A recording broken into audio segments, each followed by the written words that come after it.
ಮುಖ್ಯಮಂತ್ರಿಗಳ ಜೊತೆ ಚರ್ಚೆ ಮಾಡಿದೆ. ಹಾಗೆ ನಮ್ಮ ಎಲ್ಲ ಅಧಿಕಾರಿಗಳ ಜೊತೆ ಚರ್ಚೆ ಮಾಡಿದ್ದೆ. ಮತ್ತು ಮುಖ್ಯಮಂತ್ರಿಗಳು ನಮ್ಮ ಕೇಂದ್ರದಲ್ಲಿ ಅಂದರೆ ದೆಹಲಿನಲ್ಲಿ ಇರ್ತಕ್ಕಂಥ ನಮ್ಮ ಅಡ್ವೊಕೇಟ್ ಜನರಲ್ಲು ಮತ್ತು ಅಲ್ಲಿ ಸುಶಾಂತ್ ಪಾಟೀಲು ಮತ್ತು ಕಾತರ್ಕಿಯವರು ಎಲ್ಲರ ಜೊತೆ ಕೂಡ ಮಾತಾಡಿದ್ದಾರೆ. ಈಗ CWRC ಮತ್ತು CWMA ಎರಡೂ ನೆನ್ನೆ ಮೀಟಿಂಗ್ ಇತ್ತು. CWRC ಏನು 12,000 ಕ್ಯೂಸೆಕ್ಸ್ ಬಿಡಬೇಕು ಅಂತ ಹೇಳಿದ್ದಾರೆ. ಅದನ್ನೇ ಸಂಜೆ CWMAನಲ್ಲಿ ಅಪೀಲ್ ಮಾಡಿದ್ದಾರೆ. ಮತ್ತು ನಾಳೆ ಸುಪ್ರೀಂ ಕೋರ್ಟ್ಗೂ ಕೂಡ ತಮಿಳುನಾಡು ಹಾಕ್ಕೊಂಡಿದ್ದಾರೆ. ನಾಳೆ ಸುಪ್ರೀಂ ಕೋರ್ಟ್ಗೂ ಹಾಕ್ಕೊಂಡಿದ್ದಾರೆ. ಮತ್ತು ನಾಳೆ ಲಿಸ್ಟು ಆಗಿದೆ. ಅವರು ನಾಳೆ ನಾವು ನಮಗೂ ಅವರು ಅವಕಾಶ ಇರುತ್ತೆ ಅಲ್ಲಿ.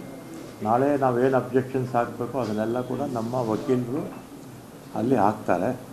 ಅದಾದಮೇಲೂ ಕೂಡ ಸುಪ್ರೀಂ ಕೋರ್ಟ್ ಏನು ತೀರ್ಮಾನ ಕೊಡ್ತಾರೆ ಮತ್ತು ನಮಗೆ ಇನ್ನೊಂದು ಆಪ್ಷನ್ಸು ಇರುತ್ತೆ ಮತ್ತು ಫರ್ದರ್. ಅದಕ್ಕೆ ನಾಳೆ ಏನಾಗುತ್ತೆ ಸುಪ್ರೀಂ ಕೋರ್ಟಲ್ಲಿ ನೋಡಿಕೊಂಡು ಮುಂದೆ ಏನು ಮಾಡಬೇಕು ಅಂತ ತೀರ್ಮಾನ ಮಾಡೋದು ಅಂತ ನಾನು ಮುಖ್ಯಮಂತ್ರಿಗಳು ಮತ್ತು ನಮ್ಮ ಅಡ್ವೊಕೇಟ್ಸು ಮತ್ತು ನಮ್ಮ ಎಕ್ಸ್ಪರ್ಟ್ಸು ಮಾತಾಡ್ಕೊಂಡಿದ್ದೆ.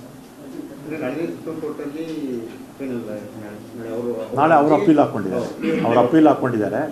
ನಮಗೆ ನೋಟಿಸ್ ಕೊಟ್ಟಿದ್ದಾರೆ. ನಾಳೆ ನಮಗೂ ಆಪರ್ಚುನಿಟಿ ಇರುತ್ತೆ. ಮತ್ತು ಅದಾದಮೇಲೆ ನಾಳೆ ಸುಪ್ರೀಂ ಕೋರ್ಟ್ ಏನು ತೀರ್ಮಾನ ಕೊಡ್ತಾರೆ ಮತ್ತು ನಮ್ಮ ಹೋಗೋದಕ್ಕೆ ಮತ್ತೆ ನಮ್ಗೆ ಅವಕಾಶ ಇರುತ್ತೆ. ಸರ್, ಈಗ ತಮಿಳುನಾಡು ಅರ್ಜಿ ಹಾಕ್ಕೊಂಡಿರೋದು 3,500 ಕ್ಯೂಸೆಕ್ಸ್ ನೀರು ಬಿಡ್ತಿಲ್ಲ, ಅದು ಅದಕ್ಕಿಂತ ಎಕ್ಸಸ್ಸೇ ನೀರು ಹೋಗಿದೆ. ಆ ಅರ್ಜಿ ಊರ್ಜಿತಗೊಳ್ಳೋದೇ ಇಲ್ಲ ಅನ್ನುವಂಥದ್ದು ನಿಮ್ಮ ಇದೆ. ಈಗ 12,000 ಕ್ಯೂಸೆಕ್ಸ್ ನೀರು ಬಿಡದೇನೆ ಈಗ 12,000 ಕ್ಯೂಸೆಕ್ಸ್ ನೀರು ಬಿಡಿ ಅಂತ ಏನು ಹೇಳಿದ್ದಾರೆ, ಅದ್ರದ್ದು ಅರ್ಜಿ ಮತ್ತೆ ಹಾಕ್ತೀರಾ ನೀವು? ಅದನ್ನ ಅಪೀಲ್ ಹೋಗ್ತೀರಾ? ಈಗ ನಾಳೆ ನೀವು ಅದನ್ನು ವಾದ ಮಾಡೋಕ್ಕಾಗಲ್ಲ. 12,000 ವಾದ ಮಾಡೋಕ್ಕಾಗಲ್ಲ. ನೀವು ನಿನ್ನೆ ಕೊಟ್ಟು ಆದೇಶದ ನಾಳೆ ಹೇಗಿದ್ರು ಸುಪ್ರೀಂ ಕೋರ್ಟಲ್ಲಿ ನಮ್ಗೆ ಅವಕಾಶ ಇದೆ. ಆಮೇಲೆ ಮತ್ತೆ ಸುಪ್ರೀಂ ಕೋರ್ಟು ಏನು ತೀರ್ಮಾನ ಕೊಡ್ತಾರೋ ನೋಡ್ಕೊಂಡು ಮತ್ತೆ ನಮ್ಗೆ ಹೋಗೋದಕ್ಕೆ ಅವಕಾಶ ಇರುತ್ತೆ. ಇದು ಅಡ್ವೊಕೇಟ್ಸ್ ಅಭಿಪ್ರಾಯ. ಈ ರೀತಿ ನೋಡ್ಕೊಂಡು ಮಾಡೋಣ ಅಂತ ಹೇಳಿದ್ದಾರೆ. ಮತ್ತು ಆಮೇಲೆ ಇನ್ನೊಂದು ಕೂಡ CWRC ಇರ್ಬೋದು, CWMA ಇರ್ಬೋದು. ನಮ್ಮಲ್ಲಿ ಮೊನ್ನೆ 3,500 ಕ್ಯೂಸಿಕ್ಸ್ ಬಿಟ್ಟಾಗ ನಮಗೇನು ಅಂಥ ಸಮಸ್ಯೆ ಏನಿರಲಿಲ್ಲ. ಅದೇನು ಅಲ್ಪ ಪ್ರಮಾಣದಲ್ಲಿ ನೀರು ನಾವು ಬಿಡಿ ಅಂತ ಹೇಳಿದರು. ಮತ್ತು ಅಲ್ಲಿ ಭವಾನಿ ಡ್ಯಾಮಲ್ಲೂ ಅವ್ರ ಹತ್ರ ನೀರಿದೆ. ಮತ್ತು ಅದರಲ್ಲಿ ಮೆಟ್ಟೂರು ಡ್ಯಾಮಲ್ಲೂ ಅವ್ರ ನೀರಿದೆ. ಮತ್ತು ನಮಗೆ ಈಗ ಮುಂಗಾರು ಮಳೆ ಕಂಪ್ಲೀಟಾಗಿ ನಮ್ಮಲ್ಲಿ ಇಲ್ಲವೇ ಇಲ್ಲ. ಅಲ್ಲ, ಮಲೆನಾಡು ಬಿಟ್ಟರೆ ಬೇರೆ ಎಲ್ಲೂ ಕೂಡ ಯಾವ ಜಿಲ್ಲೆಗಳಲ್ಲೂ ಕೂಡ ನಮಗೆ ಮಳೆ ಬಿದ್ದಿಲ್ಲ. ಮತ್ತು ನಮಗೆ ಅಂಡರ್ಗ್ರೌಂಡ್ ವಾಟರು ನಮಗೆ ಕಡಿಮೆ. ನಮ್ಮ ಹಳೆ ಮೈಸೂರಲ್ಲಿ 700-800 1000 ಅಡಿ ಆದರೂ ಕೂಡ ಈ ಭಾಗದಲ್ಲೆಲ್ಲ ನಮಗೆ ನೀರಿಲ್ಲ. ತಮಿಳ್ನಾಡಲ್ಲಿ ಅಂತರ್ಜಲ ಕೂಡ ಚೆನ್ನಾಗಿದೆ ಅವರಿಗೆ. ಮತ್ತು ಅವ್ರಿಗೆ ಹಿಂಗಾರು ಮಳೆ ಈಗ ಸ್ಟಾರ್ಟ್ ಆಗುತ್ತೆ. ಸ್ಟಾರ್ಟ್ ಆಗುತ್ತೆ. ಇದನ್ನೆಲ್ಲ ಕೂಡ ನಮ್ಮ ಅಡ್ವೊಕೇಟ್ಸು, CWMA, CWRC ಗಮನಕ್ಕೆಲ್ಲ ಕೂಡ ತಂದರೂ ಕೂಡ ನಮಗೆ 12,000 ಕ್ಯೂಸೆಕ್ಸು 15 ದಿನ ಬಿಡಿ ಅಂತ ಹೇಳಿದ್ದು ನಮಗೇನೋ ದುಬಾರಿ ಅನ್ನಿಸ್ತಾ ಇದೆ.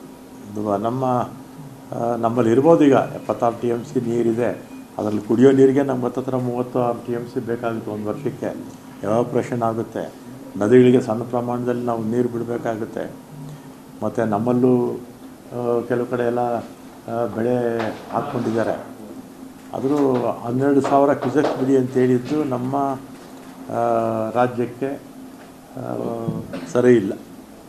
ಮತ್ತೆ ಈಗ ಬಂದಿಗೆ ಕೂಡ ಸರ್ಕಾರದ ಮೇಲೆ ಒತ್ತಡ ಸೃಷ್ಟಿ ಆಗ್ತಾ ಇದೆ ಸರ್. ಯಾವುದು ಜನಾಭಿಪ್ರಾಯ ಕೂಡ ಕ್ರಿಯೇಟ್ ಆಗ್ತಾ ಇದೆ. ಕಾವೇರಿ ನೀರಿಗೆ ನಮಗೆ ಅನ್ಯಾಯ ಆಗಿದೆ. ಬಂದಿಗೆ ಕೂಡ ಸರ್ಕಾರದ ಮೇಲೆ ಒತ್ತಡ ಸೃಷ್ಟಿ ಆಗ್ತಾ ಇದೆ. ಈಗ ಸುಪ್ರೀಂ ಕೋರ್ಟಲ್ಲಿ ನಾಳೆ ಕೇಸ್ ಇದೆ ಅಲ್ಲ, ನಾಳೆ ಇದೆ. ಇರಲಿ, ಬಂದು ಸಹಜವಾಗಿ ನೆಲ ಜಲ ಭಾಷೆ ಬಗ್ಗೆ ನಮ್ಮ ರಾಜ್ಯಕ್ಕೆ ಅನ್ಯಾಯ ಆದಂಥ ಸಂದರ್ಭದಲ್ಲಿ ಎಲ್ಲರೂ ಕೂಡ ಮಾಡ್ತಾರೆ. ಅದೇನು ಅದು ಅವ್ರ ಪಾಟಿಗೆ ಅವ್ರು ಮಾಡಲಿ. 3,500 ಕ್ಯೂಸೆಕ್ ಬಿಟ್ಬಿಟ್ಟು ಇನ್ನೂ ಜಾಸ್ತಿನೇ ಹೋಗ್ಬಿಡ್ತು. ಯಾಕಂದ್ರೆ ನಮಗೆ ಕಬಿನಿ ಡ್ಯಾಮಲ್ಲಿ ನಮಗೆ ನೇರವಾಗಿ ಇದಕ್ಕೆ ಹೋಗೋದು, ಎಲ್ಲಿಗೆ ನದಿಗೆ ಹೋಗುತ್ತೆ. ನಾವಲ್ಲಿ ಕಬಿನಿ ಡ್ಯಾಮ್ ಒಂದ್ಸಲಿ ತುಂಬಿದ ಮೇಲೆ ನಾವು ಸ್ಟೋರ್ ಮಾಡ್ಕೊಳ್ಳೋಕ್ಕೆಲ್ಲೂ ನಮ್ಗೆ ಅವಕಾಶ ಇಲ್ಲ. ನೇರವಾಗಿ ಅದು ನದಿಗೆ ಹೋಗುತ್ತೆ. ಹತ್ತತ್ರ ಒಂದು ಎಲ್ಲ ಸೇರಿಸಿ ಒಂದು 10 TMC ಅಷ್ಟು ನೀರು ಹೋಗಿದೆ. ಹಳೇದು ಒಂದು ಮೂರುವರೆ ಟಿ ಎಮ್ಸು ಹಳೇದು. ಅದ್ರ ಜೊತೆ ಅದಾದಮೇಲೆ ಮಳೆ ಬಂದ ಮೇಲೂ ಕೂಡ ಎಲ್ಲ ಒಂದು 10 TMC ಅಷ್ಟು ಹೋಗಿದೆ.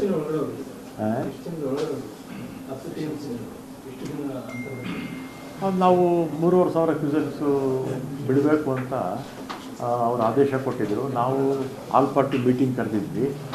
ಆಲ್ ಪಾರ್ಟಿ ಮೀಟಿಂಗ್ ಕರೆದಿದ್ದ ದಿವಸನೇ ಮಳೆ ಬಂತಲ್ಲ, ಆವತ್ತೇ ಡ್ಯಾಮ್ ತುಂಬೋಯ್ತಲ್ಲ, ಆವತ್ತಿಂದ 29ರಿಂದ ಇಲ್ಲಿವರೆಗೆ. ಈಗ ತಮಿಳುನಾಡಿನಲ್ಲಿ ಏನಿದೆ ಏನು ಟೀಮ್ ಕಳಿಸೋದಕ್ಕೆ ಏನಾದರೂ ಮದುವೆ ಮಾಡೋದು, ನೀವೇನು ರಾಜ್ಯ ನಿಯೋಗ ಹೋಗುವಂಥದ್ದು ಸುದ್ದಿ ಇಟ್ಕೊಳ್ಳೋಕ್ಕೆ ಏನಾದರೂ ಈಗ ಯಾವುದೇ ಬಗ್ಗೆ ಅದೇ ಈಗ ಕಾವೇರಿ ವಿಚಾರವಾಗಿ ಈಗ ಅಲ್ಲಿ ತಮಿಳುನಾಡಲ್ಲಿ ಹಿಂಗಾರು ಆಗುತ್ತೆ ಈಗ ಮುಂದೆ ಮತ್ತೆ ಡ್ಯಾಮ್ನಲ್ಲಿ ನೀರಿದೆ ಅಂತ ಹೇಳಿ ಹೇಳ್ತಾರೆ. ಬಟ್ ಅಲ್ಲಿ ನಿಜವಾಗ್ಲೂ ವಾಸ್ತವ ಏನಿದೆ ಅವರಿಲ್ಲ ಅಂತ ವಾದ ಮಾಡ್ತಾರೆ. ನಾವು ಅಲ್ಲ, ಇನ್ನೊಂದು ಯಾವ ನಮ್ಮ ದೇಶದಲ್ಲಿರ್ತಕ್ಕಂಥ ಎಲ್ಲ ಡ್ಯಾಮ್ಸಲ್ಲೂ ಕೂಡ ಎಷ್ಟು ನೀರಿದೆ ಅಂತ ಪ್ರತಿ ಗಂಟೆಗೂ ಕೂಡ ಮಾಹಿತಿ ಕೇಂದ್ರ ಸರ್ಕಾರಕ್ಕೆ ಹೋಗುತ್ತೆ. ಆಮೇಲೆ ಇನ್ಫ್ಲೋ ಎಷ್ಟಿದೆ ನದಿಗಳು ಇದು ಡ್ಯಾಮ್ಸ್ಗೆ, ಆಮೇಲೆ ಆಚೆ ಎಷ್ಟು ಬಿಡ್ತಾರೆ.